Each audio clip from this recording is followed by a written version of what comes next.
3P to 7P Eastern here on ESPN Radio coming at us. All right, cool. We'll start a franchise. You guys can take a running back number 1 overall. CCNI and Smalls.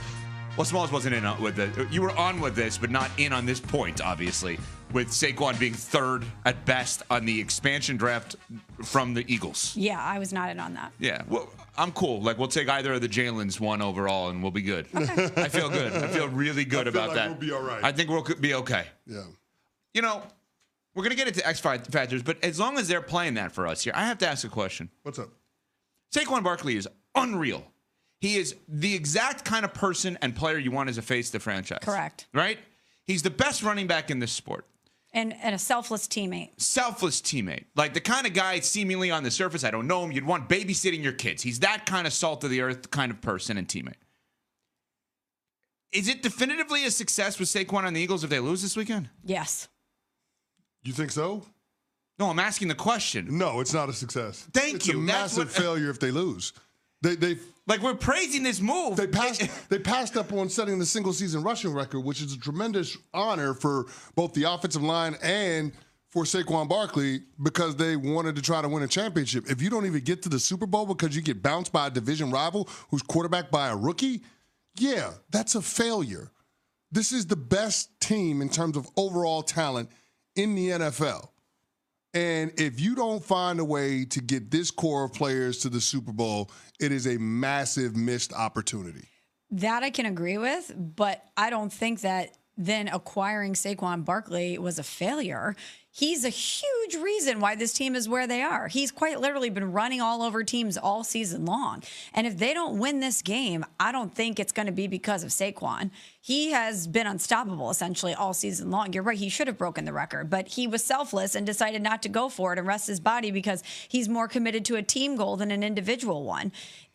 If they don't win this game, I might be looking at Jalen Hurts and his health and his performance more than I am Saquon. I can't in any way, shape, or form look at this season or this acquisition with this individual player and say it was a failure. He's been awesome for them this year. I could listen. My only thought on this is like value above replacement at that position.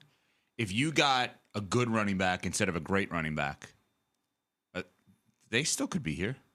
Yeah. We saw them in the Super Bowl a few years ago. Yeah, that's the part I struggle with too, right? It's not like we're making up success for them. It's not a hypothetical. They won 11 games in a row last year, whatever it was. It actually happened. Yeah. Like, he's the icing on the... Like, they're going to get to the Super Bowl, I believe. He's the finishing piece, right? Exactly right. He's the finishing piece. But if they don't, he's not.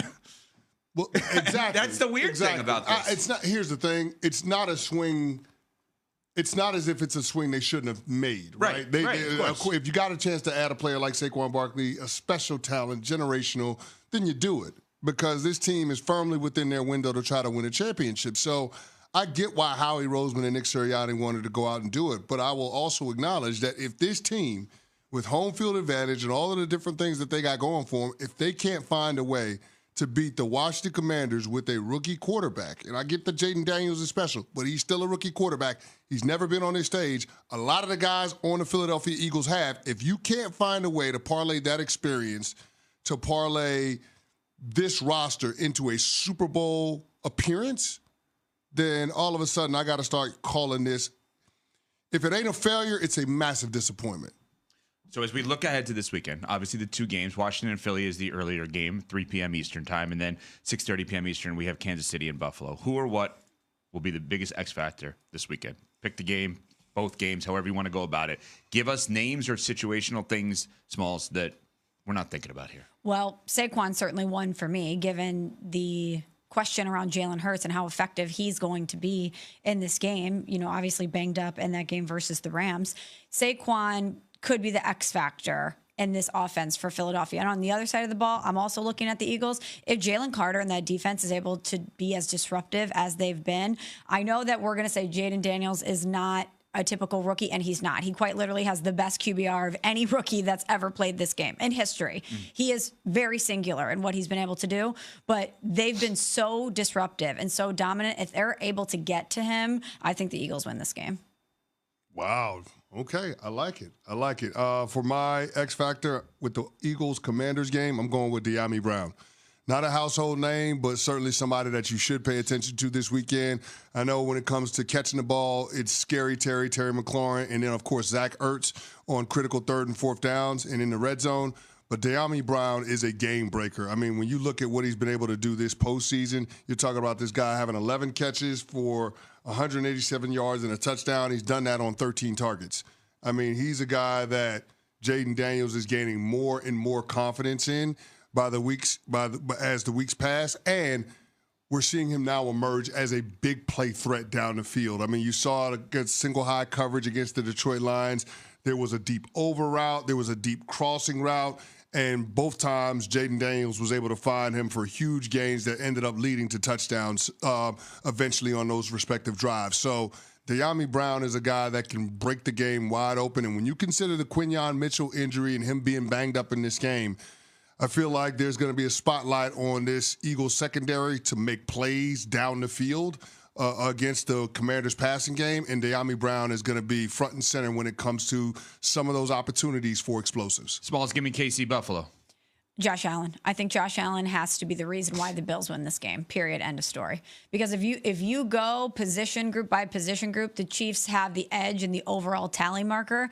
I think that Josh Allen has been a little bit more reserved in the way that the Bills have won games. I think he's got to put the cape on. He's got to be the reason that they win this. KC Buffalo. Okay, so my X factor in this one is going to be Terrell Bernard against Patrick Mahomes. As a spy? As a spy. And they did that a lot in critical situations in their matchup in the regular season. And Patrick Mahomes did not have a single rush attempt against the Buffalo Bills in that game. And Patrick Mahomes, at his best, he's always running around. He's able to scramble. He's able to extend the downs. And if nothing's downfield, he's going to take off and try to get what he can. They've done a great job at being able to contain him with the spy. And so Terrell Bernard, and it might be Matt Milano now that he's back. It could be Dorian Williams. But the spy for the Buffalo Bills defense in that linebacking core against Patrick Mahomes, that is my X factor that's going to determine how that game goes. All right, so obviously we got championship weekend, and somehow we've already put down Saquon Barkley unintentionally. All right, good. We're off to a good start. I like this. All right, we got Canty or Canty coming up. But first, I know he can tell you about... Chào tất cả các bạn, mình lại quay lại đây. Video ngày hôm nay mình sẽ tô màu những sản phẩm này đây. Các bạn hãy xem thật kỹ nha. Đây là những sản phẩm mình chưa tô. Những sản phẩm mình tô màu xong thì chắc chắn nó sẽ rất chi là đẹp. Tại vì mình có hộp sam màu này này. Đấy, sam màu này của mình. Nó giúp mình tô màu rất chi là đẹp luôn. Và bây giờ các bạn cùng theo dõi mình tô màu những sản phẩm nha. Hẹn gặp lại các bạn. Bây giờ mình sẽ tiếp tục cắt tán nha các bạn. Giờ mình sẽ đi in mình sẽ nước cứu người các bạn. Xin chào các bạn đã quay trở lại kênh YouTube của mình.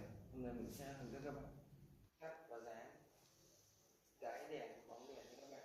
Giờ mình sẽ in nhé các bạn.